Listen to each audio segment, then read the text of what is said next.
Hello YouTube and welcome to Katrinka LOL. And it's been a minute since I've done a video, so it's good to be back. And there are things that have happened since my last video, one of which I found to be very interesting because I had never heard of this before, but now I know more about it because I experienced it. And what I had noticed, and I'm going to tell you about the condition, and I'm also going to tell you about what it triggered in me because of my previous cancer diagnosis that I had had some years ago. So the first thing is that I noticed that my hair was falling out, and there was a lot of hair in the drain, and I'm not really sure how much hair I lost, but I'm guesstimating about 50% of my hair. So what you see here is a wig, and I went to the doctor about it because one day I realized that right before my cancer diagnosis, this same thing happened. So it triggered in me recurrence fear, which is a real thing. And I'm not sure if that ever goes away. I don't think it does. But anyway, that is the main reason why I went to the doctor, because I really wanted to find out what was going on. And find out what it was, So I was very surprised that the dermatologist said that I had Telogen effluvium. And he said, "Do you know what that is? Have you heard of it?" And I'm like, "No." So he really was wonderful, explained it in great detail as to what was going on.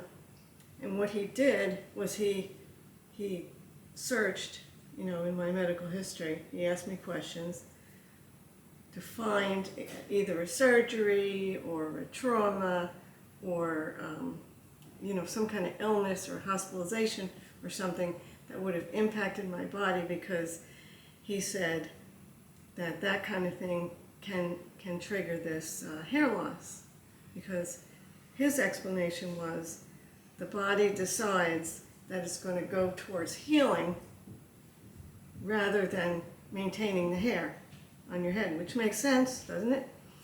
So anyway, your hair goes into a resting phase, which is usually cyclical, but it goes into it like all at once. And you can lose 30% or more of your hair, just like that, just really fast. So anyway, I told him about my recurrence fear, and that this had happened right before the cancer diagnosis of some years ago. And he said he didn't think it was related to that in any way, but get checked out anyway. So I did, and I'm fine. So anyway, that's good news. One of the things that I did is he had given me some medication to put on the scalp because my scalp is very, very tender. And back when I was in cancer treatment, one of the things that gave me some relief from that pain, of when your hair is moving on your head and it creates that pain. One of the things that helped me was just shaving my head. So this wasn't recommended or prescribed or anything. It was just a personal decision that I made to shave my head and just let everything grow back in, which it does, naturally and on its own. So, when I was in cancer treatment and I lost all my hair, I became totally fearless about being bald or having a shaved head or anything like that. So it really wasn't a problem for me to do that. And I had wigs left over from the past situation. I have scarves and things, so I can handle that. So anyway, I thought I would pass this on to you in case you hadn't heard of this condition, which is really interesting. I had 2 episodes some months before this started happening.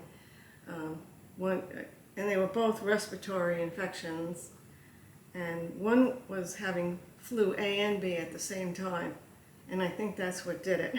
and the doctor thinks that's what happened too. So anyway, good to know that it's a benign condition, and I'm going to read a little bit here from the Cleveland Clinic, and I'm also going to link it below so that you can read the article yourself. So, it's a common type of hair loss that affects people after they experience severe stress or a change to their body. So, usually the symptoms are thinning hair around the top of your head, and that's what happened to me. And that's where when I shaved my head, I noticed the scalp was red, it was irritated.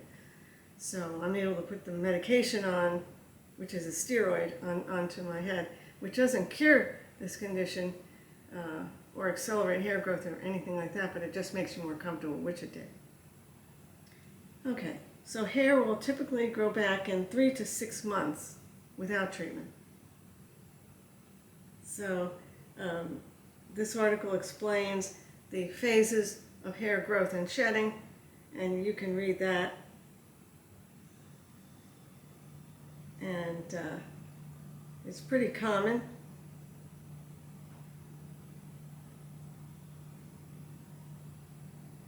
It says here that it usually won't affect your hairline or cause total baldness, but severe cases of it may affect other areas of your body, including your eyebrows and body hair. So here are some of the triggers for it, according to the Cleveland Clinic. A high fever, childbirth, severe infections, like what I had, stress, surgery, hyper or hypothyroidism, fad diets, and certain medications. It is not contagious, and it's pretty easy to diagnose.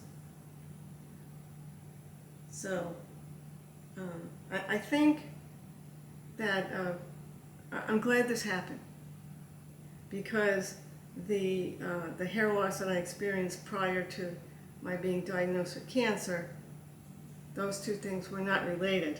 It was probably the same situation where I might have had the flu or some kind of infection or stressor or something, which I don't remember because it was a while ago. But anyway, that's it for the Telogen Effluvium.